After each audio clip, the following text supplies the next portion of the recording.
A bedrock of the 2022 Seahawks offensive success was its dynamic usage of tight ends. Like the three-headed hellhound that guards Hades, they protected the Seahawks offense in more ways than one. Over recent years, the team has amassed three talented, complete players for their position, and last year, offensive coordinator Shane Waldron put them to work, with the trio amassing 109 combined receptions, 1,157 yards, and 9 touchdowns, all while running some of the highest rates of 2 and 3 tight end sets in the entire NFL. The Seahawks Cerberus attack starts with the 3 tight end set, 13 personnel. At Wisconsin, they call it the barge. In the league, it's known simply as heavy. The Seahawks should have called the formation cash money with the havoc their 3 tight end sets caused last season, and I'm sure they will have it chambered and ready to go this upcoming year. The use of 13 personnel is nothing new under the sun for the Seahawks. For years, going back to the Legion of Boom days, Coach Carroll has liked to have it as a side dish of the offense.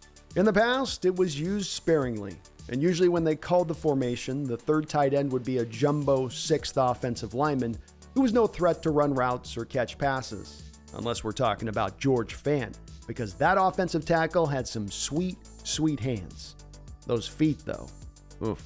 Shane Waldron updated the formation last year, taking advantage of the tight end depth on this team by running out 3 true tight ends when they go heavy.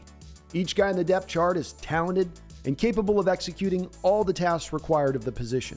You have Will Disley, Mr. Do-It-All. He is steady in all aspects of his game and a real plus blocker, be it in the run or as a pass protector. He also has sticky hands with his outstanding 84% career catch rate when targeted, which might mean someone needs to check Uncle Will for some stickum. Noah Fant is the field stretcher who creates early separation off the line of scrimmage. He's explosive in his route running, consistent in his production through his first 4 years as a pro, while also proving last year to be a very capable blocker.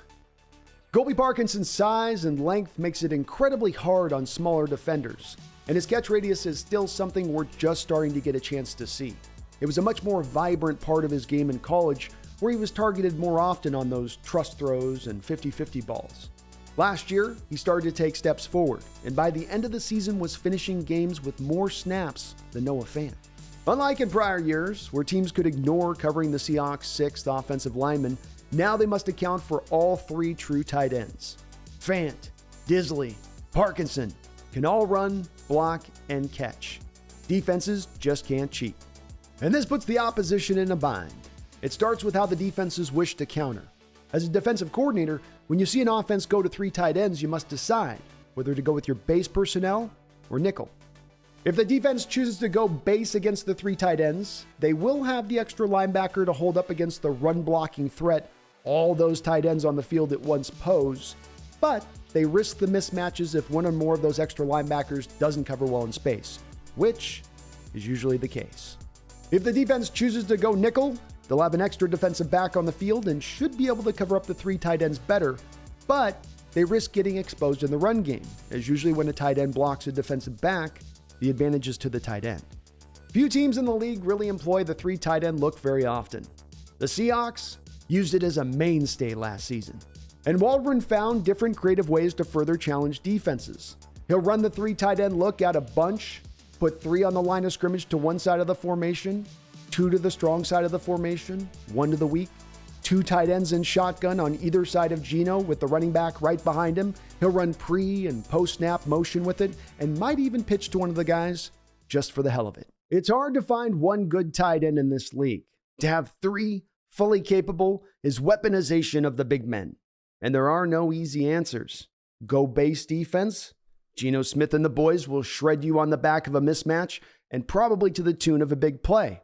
Go nickel. They'll just run it down your throat until you can't swallow. Damned if you do, damned if you don't.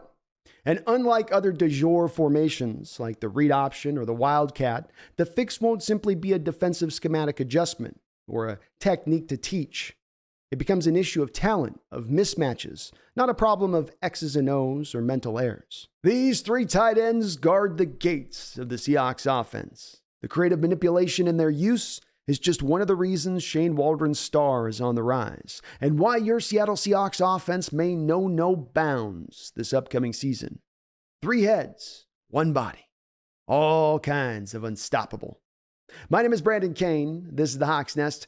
Please hit the like button. Please subscribe. But beyond all that, don't you ever forget. Go Hawks.